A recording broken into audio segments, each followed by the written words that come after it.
Hello everyone, my name is Aishwarya Mishra. Welcome back to my YouTube channel radiation technology. हमने start कर रखा है BMD, beam modification devices.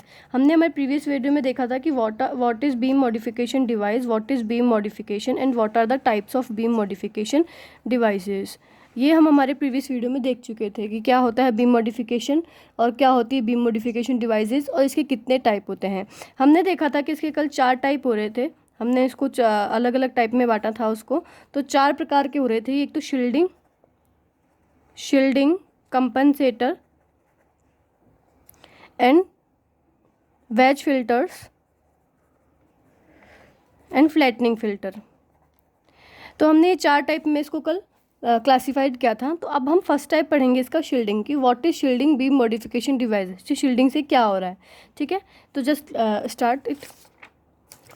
First है shielding. Shielding को बोलते हैं अपन आरक्षण या फिर परिरक्षण. ठीक है, तो मैंने आपको कल बताया था कि शील्डिंग वहाँ यूज़ होता है जहाँ पर कोई बीम डायरेक्ट तो कर दी गई है, लेकिन वहाँ पे ऑर्गन के किसी एक स्पेसिफिक पार्ट को आपको कवर करना है. वहाँ पे बीम नहीं पहुँचनी चाहिए और उस ऑर्गन के दूसरे पार्ट पर बीम पहुँचनी चाहिए. तो उस पार्ट पे जिस पे हमें बीम नहीं चाहिए उसके आगे कोई बीम मॉडिफिकेशन डिवाइस लगा देते हैं बीम के आगे, तो वहाँ तक बीम नहीं पहुँचती है.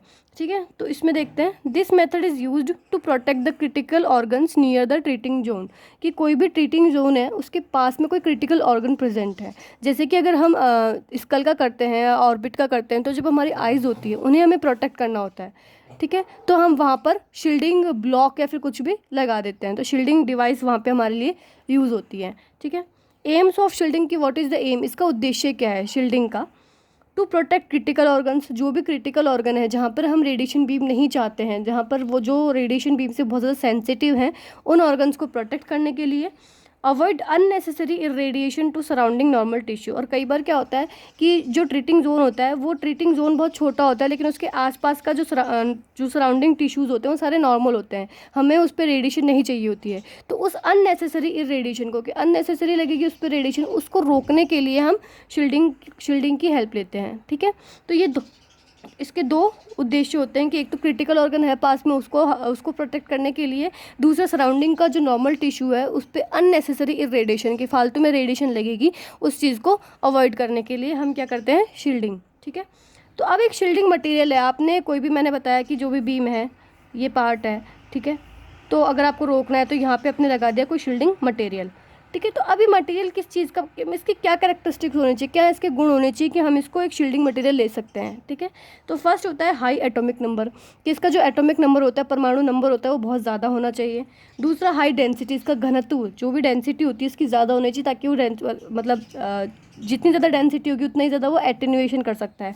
ये हम बेसिक पढ़ते हैं कि एटेन्यूएशन क्या होता है, बीम को रोकना. ठीक है, बीम का एब्जॉर्प्शन करना. तो जितनी ज़्यादा डेंसिटी होगी वो उतनी ही अच्छे से बीम को एब्जॉर्ब कर पाएगा, बीम को रोक पाएगा. ठीक है, दूसरा ईजिली अवेलेबल होना चाहिए, कि हर जगह अवेलेबल होना चाहिए. ऐसा नहीं होना चाहिए कि वो मिल नहीं रहा है, उसको अवेलेबल होना चाहिए अच्छे से. ठीक है, तो नेक्स्ट होता है इनएक्सपेंसिव. कि वो ज़्यादा महंगा नहीं होना चाहिए, अफोर्डेबल रेंज में होना चाहिए. ठीक है, तो इसके ये 4 आइडियल करेक्टरिस्टिक्स होते हैं कि हमें ये चाहिए होते हैं एक आइडियल शील्डिंग मटेरियल में. ठीक है, atomic number high, density high, easily available और इनएक्सपेंसिव. अब the choice of the shielding material is also dictated by the type of beam being used. कि अब हम कौन सी रेडिएशन बीम यूज़ कर रहे हैं उस पर भी डिपेंड करेगा कि हमें कौन सा शील्डिंग मटेरियल चाहिए. कैसे, जो भी रेडिएशंस होती हैं उनकी पेनिट्रेशन पावर, यानी उनकी जो भेदने की क्षमता होती है वो अलग अलग होती है. ठीक है, तो उसके लिए हमें अलग अलग टाइप के शील्डिंग मटेरियल चाहिए होते हैं. जैसे कि अगर आप न्यूट्रॉन बीम पे काम कर रहे हो, ठीक है, न्यूट्रॉन बीम दे रहे हो किसी पेशेंट को, तो आपको शील्डिंग मटेरियल क्या चाहिए होता है, हाई हाइड्रोजन कंटेंट मटेरियल, की जिसमें बहुत ज़्यादा हाइड्रोजन हो. जैसे कि हम उसमें वाटर की शीट्स भी लगाते हैं, या फिर पैराफिन जो होता है उसमें बहुत ज़्यादा हाइड्रोजन कंटेंट होता है. तो ये 2 नॉर्मली हम यूज़ करते हैं न्यूट्रॉन बीम के लिए शील्डिंग मटेरियल के रूप में. ठीक है, दूसरा होता है अल्फा पार्टिकल्स. अल्फा पार्टिकल्स की जो पेनिट्रेशन पावर होती है वो सबसे कम होती है. ठीक है, वो एक थिन शीट ऑफ पेपर, एक पेपर के शीट से भी उसको आप रोक सकते हो. ठीक है, तो अल्फा पार्टिकल के लिए शील्डिंग मटेरियल एक पेपर के शीट भी हो सकती है. बीटा पार्टिकल, उसकी अल्फा से थोड़ी ज़्यादा होती है पेनिट्रेशन पावर, तो इसमें एक एल्यूमिनियम की जो शीट होती है उससे भी वो रुक जाती है. गामा रेज जो होते हैं, गामा रेज की सबसे ज़्यादा पेनिट्रेशन पावर होती है, सबसे ज़्यादा भेदने की जो शक्ति है वो गामा रेडिएशंस में मिलती है. तो उसके लिए हम क्या करते हैं, या तो लेड यूज़ करेंगे PB, या फिर हम यूज़ करते हैं कंक्रीट. ठीक है। कंक्रीट की दीवारें बनाते हैं, आपको पता है ना, जब भी रेडियोथेरेपी का जो रूम होता है उसकी जो वॉल्स होती है वो कंक्रीट की बनी हुई होती है, ठीक है। और शील्डिंग मटेरियल जो हम यूज़ लेते हैं वो लेते हैं लेड का, ठीक है। तो इस टाइप से गामा रेज के लिए सब अलग अलग मटेरियल, अलग अलग बीम के लिए अलग अलग टाइप का शील्डिंग मटेरियल हम लोग यूज़ करते हैं। ये चारों आपको याद रखने हैं, ठीक है। एमसीक्यूज में भी आपके पूछे जा सकते हैं। नेक्स्ट है the most commonly used shielding material for photons. Photons के लिए सबसे मोस्ट कॉमनली जो शील्डिंग मटेरियल होता है वो लेड होता है, ठीक है। पीबी, जिसको हम नोट कैसे करते हैं, पीबी से, ठीक है। अब इसमें देखो, इसका एटॉमिक नंबर 82 होता है, जो कि अपने आप में हाई एटॉमिक नंबर है। दूसरी इसकी जो डेंसिटी होती है वो भी ज़्यादा हाई होती है, 11.4 ग्राम पर सीसी, ठीक है। तो ये दोनों चीज़ें इसकी याद रखनी है आपको अच्छे से, कि लेड का एटॉमिक नंबर क्या होता है और उसकी डेंसिटी क्या होती है। ये हमारे लिए एक आइडियल शील्डिंग मटेरियल है फॉर फोटोन्स, ठीक है। तो जनरली हम लोग लेड ही यूज़ करते हैं। अब होती है कि हमने मटेरियल चूज़ कर लिया है कि हमें इस टाइप का मटेरियल चाहिए, तो उस मटेरियल की थिकनेस कितनी होनी चाहिए, मोटाई कितनी मोटाई होनी चाहिए कि वो एनर्जी को, रेडिएशन की जो बीम है उसको रोक ले, ठीक है। The thickness used depends upon the energy of the radiation. ये सबसे इंपॉर्टेंट लाइन है कि जो भी हम मटेरियल यूज़ करते हैं शील्डिंग का, उसकी जो थिकनेस होती है, उसकी जो मोटाई होती है, डिपेंड करती है कि जो रेडिएशन हमने ली है उसकी कितनी एनर्जी, जितनी ज़्यादा एनर्जी होगी उतनी ही ज़्यादा हमको उसकी मोटाई चाहिए होगी उसको रोकने के लिए, ठीक है। For practical purposes the shielding material which reduces beam transmission to 5% of its original is consider acceptable.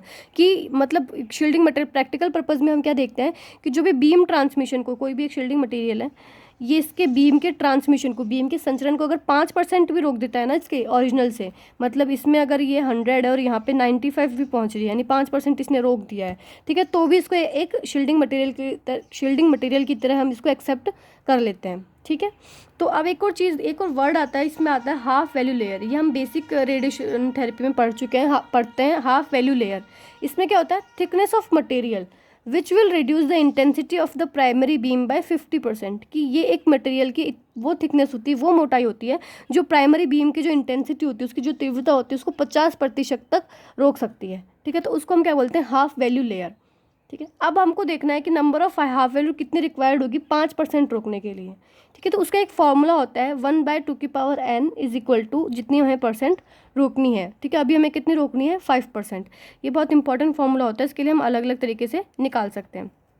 तो हम निकाले 1/2n, 5% को हम क्या लिख सकते हैं, 0.05, 2n, इसको हमने सॉल्व कर लिया है पूरे तरीके से कि ये 2n करके 20 आ गया, यहाँ पे इसका लॉग ले लिया दोनों का, तो लॉग से हमें जो वैल्यू मिलती है वो निकलती है 4.32। इस n की वैल्यू, यानी जो एक्चुअल कितनी रिक्वायर्ड है, कितनी हाफ वैल्यू लेयर्स रिक्वायर्ड है, वो निकलती है 4.32, ठीक है। मतलब आपको क्या करना है कि अपने को 5% तक उसका बीम का ट्रांसमिशन रोकना है, ठीक है। हाफ वैल्यू लेयर क्या होती है, जो कि 50% तक रोक सकती है। तो अपन ने इसको निकाला कि कितनी हाफ वैल्यू लेयर आएगी जो उसको 5% तक पहुंचा देगी, तो वो आती है 4.32, ठीक है। तो इस टाइप से हमने इसको मैथमेटिकली निकाला। अगर आपको सॉल्व करना है तो मैंने यहाँ पे लॉग की वैल्यूज़ भी मैंने लिख रखी है, तो अगर आप इसको सॉल्व करना चाहें तो आप उससे कर सकते हैं, ठीक है। तो अब हमने पता चल गया कि हमें कितनी चाहिए, 4.32 चाहिए। तो अब जो हाफ वैल्यू लेयर्स होती है वो हर मटेरियल के लिए अलग अलग होती है। क्यों अलग अलग होती है कि हाफ वैल्यू लेयर का जो फॉर्मूला होता है, हाफ वैल्यू लेयर का जो फॉर्मूला होता है वो होता है 0.693/μ। म्यू यहाँ पे होता है एटेन्यूएशन कोएफिशिएंट। क्या होता है, एटेन्यूएशन कोएफिशिएंट, ठीक है, जो कि सबके लिए अलग अलग होगा कि कितना, कौन सा मटेरियल कितना एटेन्यूएट कर सकता है, कितना उस बीम को रोक सकता है, वो मान सबके लिए अलग अलग होता है। तो इससे हम सबके लिए निकाल सकते हैं, अलग अलग मटेरियल के लिए, लेड के लिए, गोल्ड के लिए, कंक्रीट के लिए, सबके लिए हम इसको अलग अलग निकाल सकते हैं। तो अभी हमें जो नंबर ऑफ एक्चुअल मिली है वो मिली है 4.32। अब हम देखेंगे किसकी एक्चुअल इसके बराबर होती है, ठीक है। ये जो अब है डिफरेंट मटेरियल्स की जो एचयूएल होती है, मैंने आपको बताया कि इस फॉर्मूले से निकाल सकते हैं 0.693/μ, यानी एटेन्यूएशन कोएफिशिएंट, ठीक है। तो इसके फॉर्मूले से हमने अगर सबके लिए निकाली अलग अलग, तो लेड की 4.5 से 5 mm होती है, कंक्रीट की 42 से 46 mm होती है, स्टील की 11 to 15 mm होती है। सबकी अलग अलग डिफरेंट मटेरियल्स की अलग अलग होती है, लेकिन ये भी स्थिर नहीं रहती है, ये कांस्टेंट नहीं है। ये भी अगर आपने रेडिएशन की जो एनर्जी होती है उस पर डिपेंड करती है। ज़्यादा रेडिएशन एनर्जी होगी तो उसका एटेन्यूएशन कोएफिशिएंट ज़्यादा होना चाहिए, तो उस हिसाब से ये वेरी कर सकती हैं। बट जो जनरली हम जो रेडिएशन लेते हैं, रेडिएशन बीम को अगर हमने एवरेज माना है तो उस हिसाब से ये होती है। तो अब देखिए उसके लिए जो परफेक्ट आएगी वो लेड की आ रही है, वो 4.32 नंबर ऑफ एक्चुअल रिक्वायर्ड है और ये उसके लगभग पास में है, तो हम लेड यूज़ कर लेते हैं, ठीक है। So practically thickness of lead between 4.5 to 5 HUL results in 5% और less of primary beam transmission. कि हमने क्या किया, प्रैक्टिकली जो लेड की जो थिकनेस होती है 4.5 से 5 HVL है उसकी, जो कि 5% तक उसको बीम के ट्रांसमिशन को रोक सकती है। तो हमने इसको क्या कर दिया, लेड को एक आइडियल शील्डिंग मटेरियल की तरह हम यूज़ करते हैं, ठीक है। अभी देखिए बीम एनर्जी और थिकनेस में क्या अंतर आ रहा है कि जो बीम एनर्जी होती है कोबाल्ट 60 टेलीथेरेपी जो होती है, उसमें जो एनर्जी हो रही है 1.25 मेगा वोल्टेज होती है, क्योंकि कोबाल्ट की एवरेज एनर्जी इतनी होती है। तो उसके लिए लेड थिकनेस ऑलमोस्ट 5 सेंटीमीटर चाहिए होती है। 4 MV के लिए 6 सेंटीमीटर। इस टाइप से ये अलग अलग जितनी ज़्यादा एनर्जी होती जा रही है उतनी ज़्यादा लेड की थिकनेस बढ़ती जाएगी, ठीक है। इस टाइप की लेड की थिकनेस एनर्जी पे डिपेंड करती है। तो हमने देख लिया कि शील्डिंग मटेरियल की क्या थिकनेस होनी चाहिए, कैसे ये एनर्जी पे डिपेंड करती है, क्या HVL हाफ वैल्यू लेयर होती है, ठीक है। इसमें अगर आपको कोई भी डाउट है तो आप कमेंट सेक्शन में कमेंट करके मुझसे पूछ सकते हैं। अब हम देख चुके हैं कि कैसे हमने शील्डिंग मटेरियल बना दिया, कैसे मतलब बनाया, मतलब कैसे उसको कितनी थिकनेस होनी चाहिए, कितनी मोटाई होनी चाहिए, कौन सा शील्डिंग मटेरियल हमको यूज़ करना चाहिए, ये सब चीज़ें हम देख चुके हैं। शील्डिंग मटेरियल हमारे पास तैयार हो चुका है। तो अब उस शील्डिंग मटेरियल को हमें रखना कहाँ है, ठीक है। तो वो प्लेसिंग ऑफ शील्डिंग देखते हैं हम लोग। जो किलो वोल्टेज रेडिएशन और मेगा वोल्टेज रेडिएशन कौन सी होती है, किलो वोल्टेज रेडिएशन जो हम एक्सरेज में यूज़ कर रहे हैं मेनली, वहाँ पे जो हम ये रेडिएशन यूज़ करते हैं वो किलो वोल्टेज में होती है उनकी एनर्जी। और मेगा वोल्टेज कहाँ यूज़ करते हैं हम लोग, जो रेडियोथेरेपी में यूज़ करते हैं, लीनियर एक्सीलरेटर में हम लोग यूज़ करते हैं, ठीक है। तो इस तरीके से किलो वोल्टेज रेडिएशन में क्या होता है, shielding is achieved by placing sheets of laid on the surface directly. अब इसमें क्या करना होता है कि आपको कुछ नहीं करना है, जो लेड की जो शीट्स होती है उनको उसकी बॉडी सरफेस पे ही डायरेक्टली प्लेस कर देते हैं। हम देखते हैं जब हम लोग एपी लेटरल कर रहे होते हैं, किसी भी पेशेंट का अगर एपी लेटरल कर रहे होते हैं, तो हम जो पार्ट करना है एपी जो लेटरल करना है, राइट लेटरल करना है, लेफ्ट लेटरल करना है, तो हम उसको एक शीट से प्लेस कर देते हैं कैसेट को, ठीक है। तो जिससे क्या होगा कि वो उस प्लेस पे वहाँ पे अनवांटेड रेडिएशन नहीं जाएगी। यानी आपने क्या किया, शील्डिंग जो मटेरियल है उसको डायरेक्टली सरफेस पे रख दिया है, ठीक है। उसके लिए आपको कोई स्पेशल इक्विपमेंट नहीं चाहिए होता है किलो वोल्टेज रेडिएशन में, ठीक है। लेकिन जो मेगा वोल्टेज रेडिएशन होती है, ठीक, उसमें आपको सबसे पहले तो थिकर ब्लॉक्स यूज़ करने पड़ेंगे। क्योंकि थिकर मोटे क्यों यूज़ करने पड़ेंगे, क्योंकि इसकी रेडिएशन ज़्यादा है। मैंने आपको बताई थी शील्डिंग मटेरियल की थिकनेस रेडिएशन के साथ बढ़ जाएगी, तो इसमें ज़्यादा मोटे यूज़ करने पड़ेंगे ब्लॉक्स को। दूसरा, अब ये ज़्यादा मोटे ब्लॉक्स हैं तो पहली बात तो इनका वेट ज़्यादा होता है, तो ये आप सीधे बॉडी पे प्लेस नहीं कर सकते हो। दूसरी बात, इसमें क्या होता है, इसको प्लेस करना पड़ता है higher up in the shadow trace.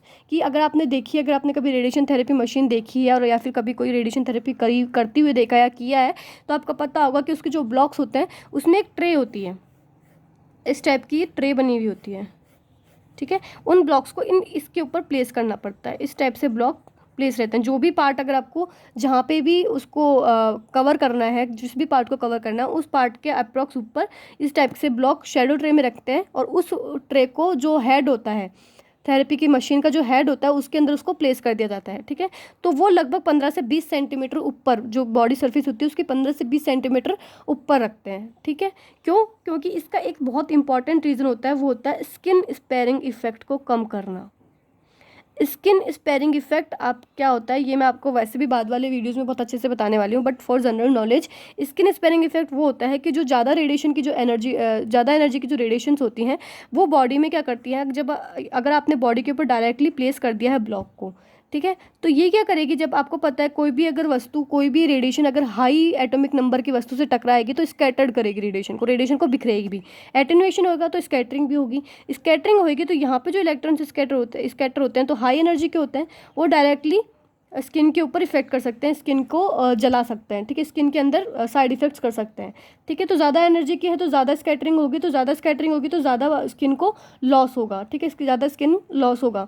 तो इसलिए इस इफेक्ट को कहते हैं skin sparing effect. Skin sparing effect कब होता है, जब हाई एनर्जी की रेडिएशन जब किसी हाई एटॉमिक नंबर के मटेरियल से टकराती है तो स्कैटरिंग होती है। स्कैटरिंग होने से वो स्किन के ऊपर हार्मफुल इफेक्ट दिखाती है, तो इस इफेक्ट को कहते हैं स्किन स्पेयरिंग इफेक्ट। इस इफेक्ट को रोकने के लिए जो ये ब्लॉक्स होते हैं, इनको हम एक थोड़ी ऊपर 15 से 20 सेंटीमीटर की ऊंचाई के ऊपर शैडो ट्रे के अंदर प्लेस करते हैं, जो भी मशीन होती है उसके हेड में, ठीक है। तो ये आपको पता चल गया कि अब शील्डिंग मटेरियल्स को रखना कहाँ होता है। किलो वोल्टेज में आप डायरेक्टली प्लेस कर सकते हो, और मेगा वोल्टेज में आपको क्या करना पड़ता है, उसको शैडो ट्रे में 15 से 20 सेंटीमीटर की ऊंचाई पर रखना होता है।